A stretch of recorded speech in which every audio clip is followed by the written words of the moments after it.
Class 9ৰ ছাত্ৰ-ছাত্ৰীসকলৰ কাৰণে অতি গুৰুত্বপূৰ্ণ ভিডিঅ' লৈ আহিছোঁ কিয়নো মই কুৱেশ্যন পেপাৰ লৈ আহিছোঁ আছামিছৰ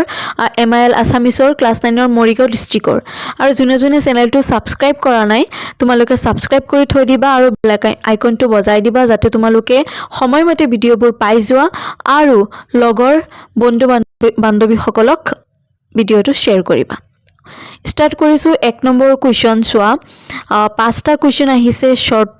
মাৰ্কৰ কাৰণে 1 মাৰ্কৰ কাৰণে কিহৰ ওপৰত ভিত্তি কৰি সময় ভাগ কৰা হয় এটো হৈছে কাৰ্যক্ৰম অনুসৰি কাৰ্যক্ৰমৰ ওপৰত ভিত্তি কৰি সময় ভাগ কৰা হয় খ নম্বৰ হৈছে প্ৰৌঢ়ী শব্দৰ অৰ্থ কি ইয়াৰ অৰ্থ হৈছে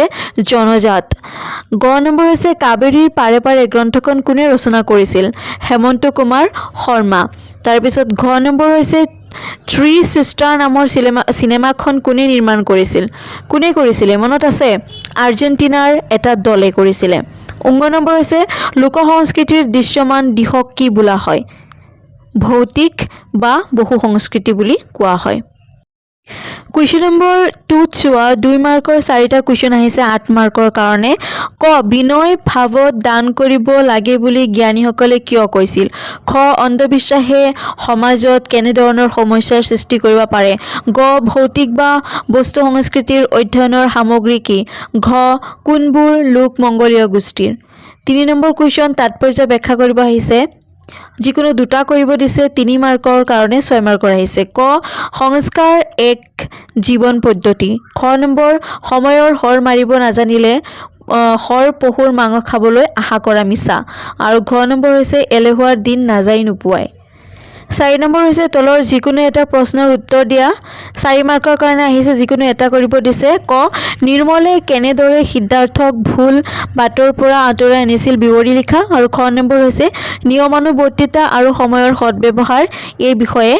এটি আলোচনা দাঙি ধৰা 5 নম্বৰ হৈছে ভাৰতবৰ্ষ এখন অতি সুসভ্য ঐতিহাসিকপূৰ্ণ দেশ এই কথাৰ বহলাই লিখা 5 মাৰ্কৰ কাৰণে আহিছে অথবা চমুটকা লিখিব আহিছে নিচুকনি গীত আৰু জিকিৰ জাৰি কুৱেশ্যন নম্বৰ 6 অতি চমু উত্তৰ দিয়া ক নম্বৰ মথনিত দৰিয়া নিষেধি মথনি শব্দৰ অৰ্থ কি ইয়াৰ অৰ্থ হৈছে গাখীৰ গুটিবলৈ ব্যৱহাৰ কৰা এবিধ সঁজুলি আৰু খ নম্বৰ শ্ৰীমন্ত শংকৰদেৱে নাৰায়ণৰ কোনটো কাণ্ড অসমীয়ালৈ অনুবাদ কৰে আদি কাণ্ড গ নম্বৰ হৈছে কোন বিদ্যাৰ মৃত্যু নাই বুলি কবিয়ে কৈছে কবিৰ মতে মিহি ভাৱ মিহি গীত কৌশল্য বিদ্যাৰ মৃত্যু নাই অমৰ ঘ নম্বৰ কোনখন কবিতা পুথিৰ বাবে হীৰেন ভট্টাচাৰ্যদেৱে সাহিত্য অকাডেমী বঁটা লাভ কৰিছিল শইচৰ পথাৰ মানুহ আৰু ঙ নম্বৰ হৈছে কবিক বিশাল দৃষ্টি কোনে দিলে মহাকাশে সো এইখিনি আছিলে শৰ্ট কুৱেশ্যন 1 মাৰ্কত 5টা আৰু 6 নম্বৰ মাৰ্কত কুৱেশ্যনত 5টা আহিছিলে এতিয়া 7 নম্বৰ কুৱেশ্যন চোৱা চমু উত্তৰ দিয়া 2 মাৰ্কৰ কাৰণে ক ভাল গীত আৰু ছবিৰ মহত্ব কেনেকুৱা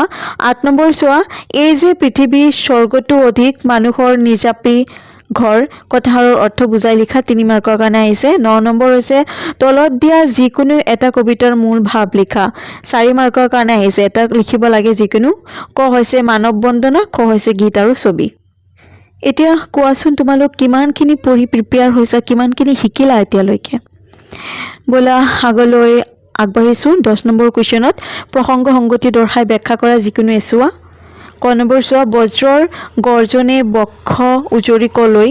তোমাৰ কাম্য কি কোৱা মই কলো বজ্ৰ তোমাৰ শক্তিশালী উদাত্ত কণ্ঠটি দিয়া পাৰানে তোমালোকে এইবোৰ শিকিছানে শিকিলে জনাবাচোন মোক আৰু খ নম্বৰ হৈছে যাক যোগী নাপাৱে ধ্যানত হেন হৰি পলান্ত ভয়ত 11 নম্বৰ কুৱেশ্যন হৈছে নিৰ্দেশ অনুসৰি তলৰ যিকোনো প্ৰশ্নবোৰৰ উত্তৰ কৰা এইবিলাক হৈছে গ্ৰামাৰ সেকশন নম্বৰ কুৱেশ্যনত ক নম্বৰ চোৱা তলৰ শব্দ কেইটা মূৰ্ধন্য ন বা মূৰ্ধন্য হ হোৱাৰ কাৰণ দৰ্শোৱা যিকোনো এটা প্ৰথমটো চোৱা সুষম দিয়া আছে সো ইয়াত কি আছে সুষম মূৰ্ধন্য হ আছে সো ইয়াত হু উপসৰ্গৰ হস্ৰ উ কাৰৰ পিছত থকা দন্তীয়া হ মূৰ্ধন্য হ হৈ পৰিৱৰ্তন হৈছে সো সত্যবিধি অনুসৰি অ আ ভিন্ন অন্য স্বৰবৰ্ণৰ পিছত থকা দন্তীয়া হ মূৰ্ধন্য হ হয় কেনেকৈ লিখিবা যে অ আ বা ভিন্ন অন্য যিবিলাক স্বৰবৰ্ণ আছে তাৰ পিছত যেতিয়া দন্তীয়া খ থাকিব সেইটো মূৰ্ধন্য খ হ'ব। তাৰপিছত অৰুণ আছে, অৰুণত মূৰ্ধন্য ন কিয় হৈছে? মূৰ্ধন্য কিয় হৈছে? চ' ইয়াত ৰ বৰ্ণৰ পিছত অৰুণ ৰ বৰ্ণৰ পিছত দন্ত্য মূৰ্ধন্য ন হৈ পৰিৱৰ্তিত হৈছে, কাৰণ নট্যবিধি অনুসৰি ৰি ৰ আৰু মূৰ্ধন্য হৰ পিছত দন্ত্য মূৰ্ধন্য ন হয়। নেক্সট ক নম্বৰ দিছে সন্ধি ভাঙা যিকোনো এটা। নমস্কাৰটো আমি ভাঙিম নম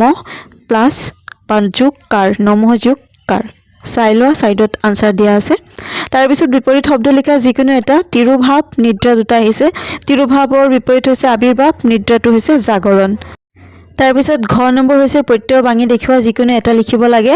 অসমীয়া অসম যোগ ইয়া এইটো তদিত প্ৰত্যয় হয়, আৰু গায়ক গৈ যোগ অক গায়ক কৃত প্ৰত্যয় হওক। নেক্সট 12 নম্বৰ হৈছে